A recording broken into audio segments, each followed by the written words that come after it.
ನಮಸ್ಕಾರ, ನೀವು ನೋಡ್ತಾ ಇದ್ದೀರಾ ನ್ಯೂಸ್ ಫಸ್ಟ್. ನಾನು ವಿದ್ಯಶ್ರೀ. ಈ ಕ್ಷಣದ ಪ್ರಮುಖ ಸುದ್ದಿಗಳನ್ನ ನೋಡ್ತಾ ಹೋಗೋಣ. ಅದಕ್ಕೂ ಮೊದಲು ಹೆಡ್ಲೈನ್ಸ್. ಬೆಂಗಳೂರಿನಲ್ಲಿ ಮತ್ತೆ ಚಿರತೆ ಪ್ರತ್ಯಕ್ಷ. ಜಗಣಿ ಸಮೀಪದ ಕ್ಯಾಲಸನಹಳ್ಳಿಯಲ್ಲಿ ಓಡಾಟ. ಮನೆಯಿಂದ ಹೊರಬರೋಕೆ ನಿವಾಸಿಗಳ ಆತಂಕ. ಸ್ಥಳಕ್ಕೆ ಅರಣ್ಯಾಧಿಕಾರಿಗಳ ದೌಡು. ದರ್ಶನ್ ಬಳ್ಳಾರಿ ಜೈಲು ಸೇರಿ ಇವತ್ತಿಗೆ ಡೇ 4. ಬೆಳಗ್ಗೆ ಜೈಲು ಮೆನು ಪ್ರಕಾರ 455 ಗ್ರಾಂ ಪಲಾವ್.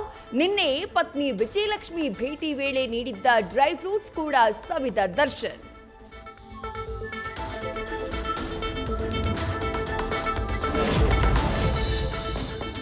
ದರ್ಶನ್ಗೆ ಜೈಲಿಗೆ ಕಾಲಿಡ್ತಾ ಇದ್ದಂತೆ ಕಾಡ್ತಾ ಇದೆ ಬೆನ್ನು ನೋವು. ಆರೋಗ್ಯ ತಪಾಸಣೆಗೆ ಮುಂದಾದ ಜೈಲು ವೈದ್ಯರು. ಸಾಮಾನ್ಯ ಕೈದಿಯ ರೀತಿಯಂತೆ ದರ್ಶನ್ಗೂ ಟ್ರೀಟ್ಮೆಂಟ್. ಪರಪ್ಪನ ಅಗ್ರಹಾರ ಜೈಲಲ್ಲಿ ರಾಜಾತಿಥ್ಯ ಪ್ರಕರಣದ ತನಿಖೆ ಚುರುಕು. ಬಳ್ಳಾರಿ ಜೈಲಿಗೆ ಹೋಗಿ ಪೊಲೀಸರಿಂದ ನಡೆಯಲಿದೆ ವಿಚಾರಣೆ. ಇವತ್ತು ಅಥವಾ ನಾಳೆ ದರ್ಶನ್ಗೆ ಮತ್ತೊಮ್ಮೆ ಪ್ರಶ್ನೆ. ಕಮಿಷನರ್ ಕೈ ಸೇರಿದ ದರ್ಶನ್ಗೆ ರಾಜಾತಿಥ್ಯದ ಪ್ರಾಥಮಿಕ ವರದಿ. ಫೋಟೋ ವಿಡಿಯೋ ಕಾಲ್ ರಹಸ್ಯ ಬಯಲು. ಟೀ ಪಾರ್ಟಿಯ ಫೋಟೋ ಕ್ಲಿಕ್ಕಿಸಿದ್ದು ರೌಡಿ ಶೀಟರ್ ವೇಲು.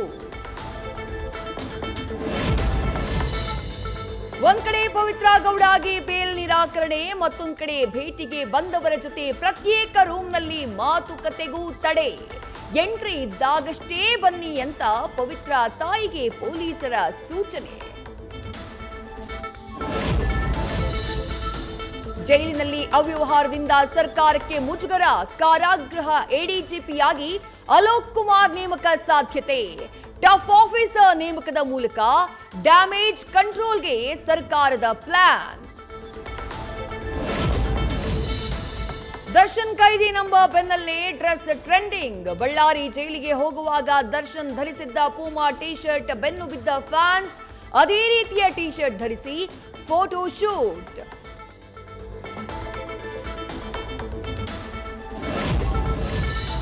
ಮುಡಾದಲ್ಲಿ ಮತ್ತೊಂದು ಬ್ರಹ್ಮಾಂಡ ಭ್ರಷ್ಟಾಚಾರದ ಕಿಡಿ. ಮುಡಾ ಅಧ್ಯಕ್ಷ ಮರಿಗೌಡ ಪತ್ನಿ ಹೆಸರಿನಲ್ಲಿ ಬಂಗಲೆ ಖರೀದಿ. 6 ಕೋಟಿ ಮೌಲ್ಯದ ಮನೆ ಖರೀದಿಸಿದ ನಿವೃತ್ತ ಶಿಕ್ಷಕಿ ಜಯಶ್ರೀ. ಇವತ್ತು ಕನಕಪುರದತ್ತ ಡಿಸಿಎಂ ಡಿಕೆಶಿ ಚಿತ್ತ.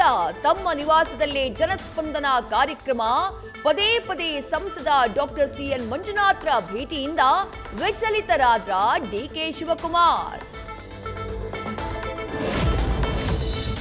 ಶತಾಯಗತಾಯ ಶಾಸಕನಾಗಲೇಬೇಕೆಂದು ಸಿಪಿ ಯೋಗೇಶ್ವರ್ ಪಣ. ಬೈ ಎಲೆಕ್ಷನ್ ಟಿಕೆಟ್ಗಾಗಿ ದೆಹಲಿ ಮಟ್ಟದಲ್ಲಿ ಲಾಬಿಯ ಬಾಣ. ಎನ್ಡಿಎ ಅಭ್ಯರ್ಥಿಯಾಗದೇ ಇದ್ರೆ ಪಕ್ಷೇತರ ಅಭ್ಯರ್ಥಿಯಾಗಿ ಸ್ಪರ್ಧೆಗೆ ಸೈನಿಕನ ತೀರ್ಮಾನ. ವಿಶ್ವವಿಖ್ಯಾತ ನಾಡಹಬ್ಬ ದಸರಾಗೆ ತಯಾರಿ ಜೋರು. ಗಜಪಡೆಗೆ ಭಾರ ಹೊರುವ ತಾಲೀಮು ಶುರು. ಮರಳಿನ ಮೂಟಿಯನ್ನ ಹೊತ್ತು ಅರಮನೆಯಿಂದ ಬನ್ನಿ ಮಂಟಪದವರೆಗೂ ಹೆಜ್ಜೆ ಇಟ್ಟ ಅಭಿಮನ್ಯು. ಬಗೆದಷ್ಟು ಬಯಲಾಗ್ತಾ ಇದೆ 8 ಗಂಡಂದಿರ ಮೋಸದ ಹೆಂಡತಿಯ ಕಳ್ಳಾಟ. ಅಂಧ ಕಲಾವಿದರನ್ನು ಬಿಡದೆ ವಂಚಿಸಿರೋ ನಯವಂಚಕಿ. ಪುಟ್ಟರಾಜ ಗವಾಯಿಗಳ ಅಪ್ಪಟ ಶಿಷ್ಯನಿಗೆ ತಬಸುಂ ತಾಜುಳಿಂದ ಪಂಗನಾಮ. ಸಿಎಂ ತವರು ಜಿಲ್ಲೆಯಲ್ಲಿ ಶಿಕ್ಷಕರ ಕೊರತೆ. ಇಂಗ್ಲಿಷ್, ಗಣಿತ, ವಿಜ್ಞಾನದ ಟೀಚರ್ ಇಲ್ಲದೆ ಕಲಿಕೆ ಕುಂಠಿತ. ಎಚ್ಡಿ ಕೋಟೆ ತಾಲೂಕು ಕೇಂದ್ರ ಸ್ಥಾನದಲ್ಲಿ ವಿದ್ಯಾರ್ಥಿಗಳಿಗೆ ಅತಂತ್ರ ಸ್ಥಿತಿ. ಕೆಎಎಸ್ ಪರೀಕ್ಷೆ ಮತ್ತೊಮ್ಮೆ ನಡೆಸುವಂತೆ ಆಗ್ರಹ. ಕೊನೆಗೂ ಮೌನ ಮುರಿದ ಕೆಪಿಎಸ್ಸಿ ಕಾರ್ಯದರ್ಶಿ. ಅಭ್ಯರ್ಥಿಗಳ ಸಮಸ್ಯೆ ಆಲಿಸೋಕೆ ತಜ್ಞರ ಸಮಿತಿ ರಚನೆ. ಹೋಟೆಲ್ನಲ್ಲಿ ಕೆಲಸ ಮಾಡ್ತಾ ಇದ್ದ ಯುವಕ ದಿಢೀರ್ ಕಣ್ಮರೆ. ಮಗಳ ಜೊತೆ ಲವ್ ಮಾಡಿದ್ದಕ್ಕೆ ಹೋಟೆಲ್ ಮಾಲೀಕ ಕೊಲೆ ಮಾಡಿಸಿದ ಆರೋಪ. ಮಂಡ್ಯ ಎಸ್ಪಿ ಕಚೇರಿ ಮುಂದೆ ಮೃತನ ಕುಟುಂಬಸ್ಥರ ಪ್ರತಿಭಟನೆ. ತುಂಗಭದ್ರಾ ಡ್ಯಾಂಗೆ ಬಂತು ಜೀವ ಕಳೆ. ಸ್ಟಾಪ್ ಲಾಕ್ ಗೇಟ್ ಅಳವಡಿಕೆ ನಂತರ ತುಂಬುತ್ತಾ ಇದೆ ಜಲಾಶಯ. ಸಂಪೂರ್ಣ ಭರ್ತಿಗೆ ಕೇವಲ 9 ಟಿಎಂಸಿ ಬಾಕಿ. ಕಲಬುರಗಿಯಲ್ಲಿ ಮುಂದುವರೆದ ವರುಣನ ಅಬ್ಬರ, ಜಿಲ್ಲೆಯ ಹಲವೆಡೆ ಹತ್ತಾರು ಅವಾಂತರ. ಕೆರೆಗಳು ತುಂಬಿದ್ದು ಅಕ್ಕಪಕ್ಕದ ಜಮೀನಿಗೆ ನುಗ್ಗುವ ಭೀತಿ, ಅಂಗಡಿಗಳಿಗೆ ಮಳೆ ನೀರು ನುಗ್ಗಿ ಫಜೀತಿ. ಉತ್ತರ ಪ್ರದೇಶದಲ್ಲಿ ಮಳೆಯ ನಡುವೆ ನಡು ರಸ್ತೆಯಲ್ಲಿ ಹುಚ್ಚಾಟ, ರೋಡ್ ಮಧ್ಯೆ ಚೇರ್ ಹಾಕಿ ಕೂತ ಭೂಪ, ಹಿಂದಿನಿಂದ ಬಂದು ಡಿಕ್ಕಿ ಹೊಡೆದು ಚಮಕ್ ಕೊಟ್ಟ ಟ್ರಕ್ ಚಾಲಕ. ನ್ಯೂಸ್ ಫಸ್ಟ್, ನಿರ್ಭೀತಿಯಿಂದ ನಿಮ್ಮ ಪರವಾಗಿ.